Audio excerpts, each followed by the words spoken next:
मला आता हा मुद्दा फार आपण क्लिअर केला पाहिजे. यातल्या काही गोष्टी कायदेशीर आहेत आणि दुसऱ्या सगळ्यात महत्त्वाच्या काय आहेत, काही गोष्टी कन्व्हिनियन्स आणि मला असं वाटतं की ॲज पर कन्व्हिनियन्स त्या गोष्टी स्ट्रॅटेजिकली प्लॅन्ड आहेत. एक एक आपण गोष्टी समजून घेऊ. पहिली गोष्ट, वाल्मिक कराडवर पुण्याच्या कोणत्याही केस संदर्भात आत्ता तपास सुरू नाहीये. ही व्ह्युअर्सला पहिली गोष्ट क्लिअर करतो. दुसरं सगळ्यात महत्त्वाचं, आता ज्यावेळी ही पुढची कारवाई होणार आहे, आता वाल्मिक कराड हजर कोणत्या प्रकरणात झालाय तर एक्स्टॉर्शन खंडणीच्या प्रकरणामध्ये, ज्या मी मगाशी केस सांगितल्या त्या 3 केस मी परत एकदा सांगतो. एक वॉचमनला मारहाणची केस आहे पवन चक्कीच्या इथे जो गार्ड होता त्याला, दुसरी पवन चक्कीच्या संदर्भात खंडणीची जी केस आहे ती, आणि तिसरी यालाच संलग्न आणखी एक चालणारा विषय.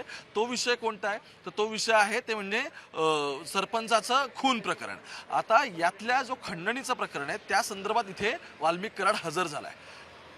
पुण्यात हजर होण्याचं सगळ्यात महत्त्वाचं कारण आत्ताचं हे आहे की ज्याला मी म्हटलं की it is a convenience but it is strategically plan. Why it is plan? जर हे प्रकरण CIDकडे आलं नसतं तर वाल्मिक कराड पुण्यात शरण येण्याचा काहीच संबंध नव्हता, कारण लोकल क्राईम ब्रँच जी आहे तिकडची बीडची LCB ही या सगळ्या प्रकरणाचा तपास करत होती. त्या क्राईम ब्रँचच्या तपासावर प्रश्नचिन्ह उपस्थित झाले आणि त्यानुसार मग बीडच्या सुपरिटेंडेंट म्हणजे अधीक्षकाची बदली करण्यात आली. हे सगळ्यात महत्त्वाचं आहे. त्यामुळे ज्यावेळी CIDकडे तपास गेला, याच्या आधी SITचं सगळं सांगितलं होतं की आम्ही स्पेशल याच्यामध्ये SIT स्थापन करू आणि सगळा तपास देऊ. हिवाळी अधिवेशनात आपल्याला सगळी भाषणं आठवत असतील की आम्ही कशा पद्धतीने हे करतो असं गृहमंत्री फडणवीस यांनी सांगितलं होतं. पण तिथून CIDकडे प्रकरण देणं, यात मी मगाशी पण म्हटलं की मगाशी वाल्मिक कराड याने स्वतः पण एक गोष्टीचा उल्लेख केला, तो अत्यंत महत्त्वाचा होता, जो माधवीने सांगितलं की मी स्वतः शरण येतोय, मी अँटिसिपेटरी बेलसाठी म्हणजे अप्लाय करू शकलो असतो पण मी हे केलेलं नाही. तुम्ही समजून घ्या, या एकेका गोष्टी मागून म्हणजे आपण ज्याचा उलगडा करतोय त्या गोष्टींमागून एक म्हणजे कायदेशीर गोष्ट आणि दुसरी म्हणजे परसेप्शन, या सगळ्या गोष्टी कशा बिल्टअप होत आहेत हे या क्रोनॉलॉजीतून आपल्याला खूप क्लिअर होत आहे. त्यामुळे वाल्मिक कराड पुण्यामध्ये येणं, आता असं म्हटलं जातं की पुण्यात धनंजय मुंडेंचं जे घर आहे त्या घरामध्ये तो इतके दिवस होता आणि त्यानंतर तो इथे आला. पण जर तो इतके दिवस एका लोकेशनवरती असेल तर त्याचं लोकेशन ट्रेस होणं पोलिसांना काय प्रॉब्लेमॅटिक नसतं. साधारण कोणत्याही गुन्हेगाराची बेसिक मोडस ऑपरेंडी काय असते की कोणताही गुन्हेगार एका ठिकाणी जास्त दिवस थांबत नाही. That criminal just keeps moving. तो वेगवेगळी त्याची ठिकाणं बदलतो जेणेकरून लोकेशन ट्रेस होत नाही. पण वाल्मिकी कराड हा, मला असं वाटतं की is a high profile person आणि त्याच्या पाठीशी जे काही सगळी यंत्रणा आणि शक्ती उभी आहे, ज्या शक्तीच्या आधारे तो आज आयुष्यात इथपर्यंत पोहोचला, त्या सगळ्या यंत्रणांमुळे मला असं वाटतं की त्या बॅकिंगमुळे मग तो इतके दिवस पुण्यात होता का, तर हा प्रश्न विचारायला सुद्धा एक स्पेस आहे आत्ताच्या घडीला, अशी परिस्थिती आहे. आणखी आता यातला एक शेवटचा मुद्दा जो प्रश्न विचारला त्यातला, की मी म्हणतो की यातला सगळ्यातला लीगल कन्व्हिनियन्स काय आहे की जी CID तुमच्या प्रकरणाचा तपास करते त्या CIDकडे तुम्ही थेट हजर होणं. सगळ्यात महत्त्वाचं काय, ज्यावेळी आता येणाऱ्या काळात कोर्टात आर्ग्युमेंट्स या सगळ्या प्रकरणाच्या होतील, त्या आर्ग्युमेंट्स करताना CID नक्की कशी चार्जशीट बनवतीये याच्याकडे लक्ष वेधणं फार महत्त्वाचं आहे. कारण जितकी चार्जशीट CID स्ट्रॉंग करेल तितके वाल्मिकीचे बाहेर येण्याचे मार्ग बंद होतील, तेवढे दरवाजे बंद होतील. पण सेक्शन्स कोणते लागत आहेत त्या सेक्शन्सनुसार त्याला शिक्षा काय, त्याच्यावरती हा सगळा खटला उभा होणार आहे. त्यामुळे खटला उभा करताना गृहमंत्र्यांच्या अंडर येणारं CID हे कशा पद्धतीने कोर्टामध्ये खटला उभं करत आहे याच्याकडे गोष्टी बघणं आहेत. आणि त्यात एक गोष्ट ही वाल्मिकीच्या साईडला आता जाणार आहे. त्याचं कारण हे की जो गुन्हेगार आहे तो गुन्हेगार म्हणजे आता काय म्हणू, त्याच्यावरती आरोप आहेत. आत्ता तो पूर्ण गुन्हेगार नाही आहे हे आपल्याला लिगली मान्य करावं लागेल.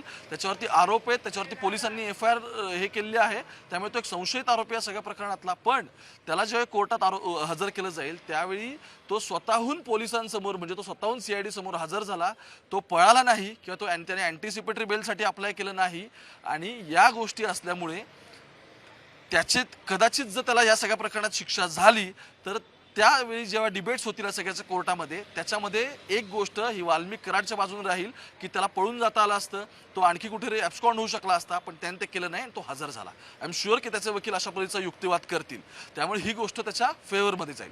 दुसरा सगळ्यात महत्त्वाचा आता यातला आणखी एक मुद्दा काय की बीडच्या कोर्टात आता हे सगळं प्रकरण आत्ताच्या घडीला तरी चालणार आहे, कारण त्याच कोर्टात त्याला हजर केलं जाईल असं दिसतंय. अजून तरी पुण्याच्या कोर्टाशी या सगळ्याचा काही संबंध आलेला नाहीये.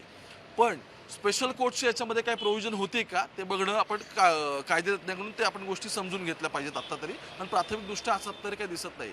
तिसरी गोष्ट, आत्ता वाल्मिक कराडला सगळ्यात महत्त्वाचं काय, त्याचा फोन आत्ता काढून घेण्यात आलेला आहे. तो स्वतः फोन सोबत आलेला होता.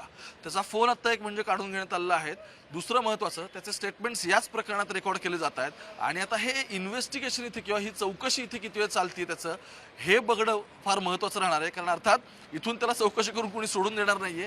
त्याला इथून कस्टडी त्याची मागितली जाईल त्यानंतर कोर्टात जाऊन, आणि मग कस्टडी मिळाल्यानंतर नक्की काय होतंय ते बघणं फार महत्त्वाचं आहे. सो तो सीआयडीच्या इथे कस्टडीमध्ये राहणार आहे की सीआयडीच्या निगराणीखाली तो तिकडे बीडच्या पोलिसांच्या कस्टडीत राहील, या गोष्टी नक्की कशा पद्धतीने समन्वयाचा भाग ठरतोय हे पाहणं महत्त्वाचं ठरणार आहे. एक शेवटचा मुद्दा मला या सगळ्यामध्ये सांगायचा आहे की इतकं प्रकरण तापल्यानंतर साधारण असं असतं की जर गुन्हा गंभीर असेल, गुन्ह्याचं स्वरूप, किंवा तुम्ही थेट त्यामध्ये आपण असं म्हणू की तुम्ही एखाद्या गुन्ह्यामध्ये थेट आरोपी नसाल, पण तुम्ही सहआरोपी असाल, आणि सहआरोपी जर हा इन्फ्लुएन्शियल पर्सन असेल की जो बाकीचे त्यातले एव्हिडन्सेस किंवा बाकीच्या आरोपीने ह्या संपूर्ण खटल्यामध्ये काही गोष्टी किंवा यंत्रणेवरती सुद्धा दबाव बनवू शकतो किंवा गोष्टी इन्फ्लुएन्स किंवा मॅन्युप्युलेट करू शकतो, असं ज्यावेळी कोर्टाला भासतं त्यावेळी कोर्ट अँटिसिपेटरी बेल रद्द करतो.